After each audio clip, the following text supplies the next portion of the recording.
Hello YouTube and people of the interwebs, Ultra Maximus here, and I'm back with another Transformers review. This is one I've been kind of wanting to do for a while, and it came in today finally, and I was like, ooh, did an unboxing earlier, and it's a G2 set Bruticus. So this is the Fall of Cybertron Bruticus set in the G2 color scheme, and I gotta tell you, from the offset, I do like this. I like the way it looks. I like the sculpt. The color scheme is really cool. They did a really nice job with this box. So I'm going to take a look at the box, look at the packaging. We'll get This guy out, and I think what I'm going to do a review of just Bruticus since he's already in that combined form. Talk about him, maybe put him in some alternate modes, and then I'll probably eventually through the week or weekend do reviews on each individual figure. So yeah, and there was a reason that I bought it in this set. A few reasons, three of them. Number one, the San Diego Comic-Con version, while I liked the colors, I think that's probably the best color scheme. It was way too expensive. It just wasn't worth the money to me. And this color scheme at least offsets, I think the camouflage offsets some of the Skittles flavor to it. I mean, it is the G2 color scheme, and it was very bright back in the day, and I don't know, maybe it's nostalgia goggles that's making me like this G2 set, but I think this looks better than the retail version, because the retail version just straight looks like a bunch of Skittles. The other reason that I went with this set instead of waiting for the retail version is it's actually cheaper to buy this set than it is the retail version. This is $69 plus tax and shipping. It came to, let's see, I got the invoice somewhere around here. Hang on. Where's that? Here it is. All right, so the invoice, I'm sorry, it was $59. 60 bucks plus $9.19 in shipping, so the total was $69.18. Which, if you break down just 4 of the figures, you're looking at $60 alone. So you're essentially getting the 5th figure free if you buy it through the set.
All right, so here we have Bruticus out of box, and here's what he looks like out of the package. It's just pretty nice, pretty decently sized guy. I'm going to compare him to, let's see who I have.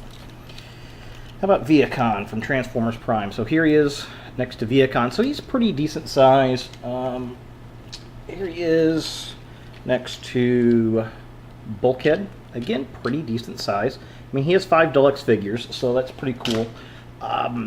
Some things I really like about this figure and some things I don't. The head sculpt. Amazing. I really do like that head sculpt. I think it's very cool. I really dig the camouflage on the paint job, especially this piece right here really sticks out to me. I like that arm. I love that giant G2 Decepticon logo on there. It's just badass. I love that blue and the purple. Looks really good together. His thumb has some posability. You can have it out so he gives like the nice giant bitch slap to Autobot, or fold it in, kind of give it a hand kind of look thing going on here. Let's see, the legs down here. This leg, I like the color and everything, but there's really not much of a foot. It's kind of a stump. There's another configuration where this can be like an arm or something. You can switch these guys around and kind of really set it up the way you want to. I do like this foot. I think it looks really good, the red and the purple. And he's got 2 little feet down here. So, I mean, this one makes a really good leg. This makes a really good arm. I really dig this arm. I think this is kind of a weak leg, and this arm is a little weak to me. Number one, his hand is white. Why is it white? Why isn't it black like this one? That's kind of strange. The other thing with this arm is the inside of it. There's lots of open space, and you can see the head in there. It just, I don't know, and there's so much going on right here, it kind of detracts from me. So I will probably, after I get done taking a look at this, I'll take this arm and turn it into a leg, and then turn this into an arm. So kind of switch around and see what it looks like. Now, he is thin. He is a very, very, very thin guy. There's not much going on as far as thickness on this character. That is very strange to me. It's unfortunate that it is that thin. Other goofy thing, look, you can see the one guy's hands in the back. That's kind of odd. But the detail looks good. I mean, there's lots of nice little molded detail everywhere. And I love the purple piece back here. Now, all of his weapons, I'm going to slide him down. All of his weapons come together and form this gun, which I don't particularly care for this gun. In fact, let's see, I'm going to switch it around this way. I think it looks better.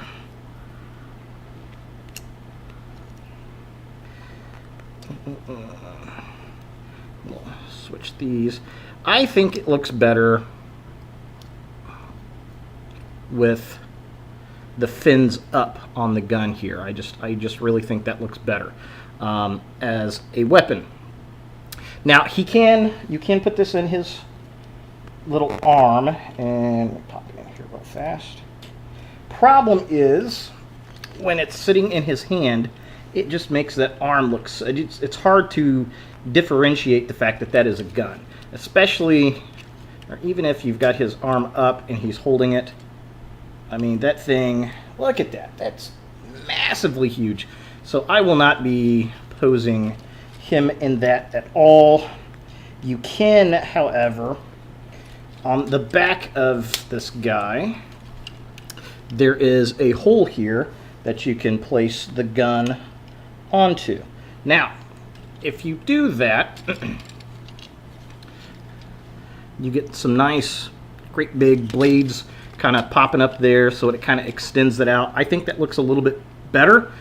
You can also take these, this gun, and if you fold these down, you'll just get this piece pop up. You can even spin that around if you wanted to. And if you place it, well, if you do that, these pieces cannot be, you've got to reverse this because these fins get in the way of the back. So you can set it up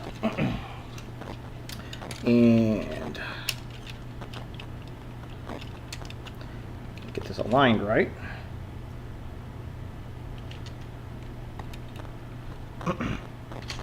Oop. And of course the whole thing comes undone. Isn't that awesome? Da-da-da. There we go. There we are. You can line it up so you can set it up like that, so where that he's just got the one piece kind of shooting out the back, and then on the back side you've got the blades kind of pointing downward, kind of gives a rocket effect look or something like that. So depends on how you want to do it. I'll probably mount the weapon on the back like that, just to keep it out of that hand, because it just looks too ridiculously large. I just don't particularly care for that. Posability on this guy, kind of limited. I mean, and that's not a fault of this figure. That is a fault of all combiners. I mean, you've got 5 different toys that are connecting together to make one toy. Every single combiner that I've ever owned has had this problem. Once you put the combiner together, that's pretty much it. Just let it stand there. It is what it is. So I'm not going to complain about that. So yeah, I mean, it is what it is. I like the fact that we get a combiner. It's been a long time since we've had a combiner, a good combiner. And this one's pretty decent. Is it the best? No, absolutely not. Is it the best Bruticus figure? No, I don't think so. But it is a cool figure. It is one of the better figures, I think, out of the whole Fall of Cybertron stuff. It's definitely unique, and it's a combiner. It's Bruticus, and it's the G2 colors. I really do dig that. So, yeah, there he is. Looking pretty cool. I'll probably, at the end of the video, do a comparison of all 3 versions of him. The San Diego Comic-Con, this G2 version, and then I'll put the retail version out there. So you can kind of take a look at him and see which one that you guys like. I do like him so far. I think for the value, if you're looking for a Gestalt, a new Gestalt, this is the one to go with. As far as monetary value, it's cheaper than getting him from retail, and it's far cheaper than getting him from San Diego's Comic-Con selection, and the prices on that's just going to keep going up and up and up and up, and that's no good. So if you're looking for him and you want to get him the cheapest way possible, order him online. Go to Big Bad Toy Store, go to Amazon, or go to anybody that has this collector set. And the box looks really cool. I think they did a good job with it. So yeah, I'm going to cut away and we'll take a look at him in a few different alternate versions, because there's ways you can kind of thicken him up, give his body a little bit more girth there. We can shrink up his arms, and I'm going to flip out his legs too. So I'm going to do a couple different versions. So let's take a look at them. All right, before we actually take a look at the robot variations, this is interesting. The set, instead of coming with one large direction sheet, came with 5 separate sheets, one for each character, which is kind of cool. But the funny thing is that it's got the G2 logos on it and everything. However, when you look at the characters themselves, they've got the G1 Decepticon logos. So these are just the standard instructions that you would find on the retail versions, but they added the G2 logo on there. So I thought that was kind of an interesting little tidbit. So yeah, interesting. That's all I got to say about that. Alright, so after playing with it and going through a few different configurations, this is the one that I kind of like the best. I think this looks really cool. I love the foot. I think this shuttlecraft of Blastoff, I think this looks better as a foot. It just looks more stable. And then I love the guns up here on the top of his shoulder. I think that looks really cool, and just the color configuration looks really nice to me. The other benefits to this, you can pull your blaster down, so he's got an additional blaster here, which is very nice. Now, we lose the hand on this side. However, you can incorporate the gun into it to kind of substitute the hand, and it just looks really nasty and big and bad, and you can add all kinds of firepower there. I just think that looks really, really awesome. And you also have a little bit of articulation where you can kind of bring that in, and he's got a nice little sweeping blade thing going on there. So me personally, that's the mode I'm going to keep him in. I think this looks the best. it looks a little bit better than the other mode with the big white arm on there. I think it looks better to me for some reason.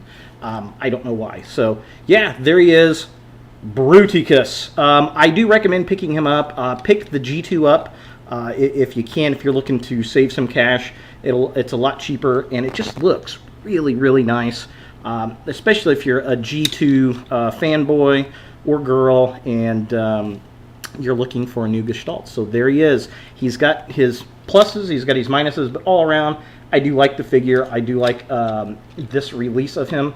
So yeah, there he is, Bruticus. Thanks for watching, guys. We'll throw some comparisons up so you can decide which one's your favorite.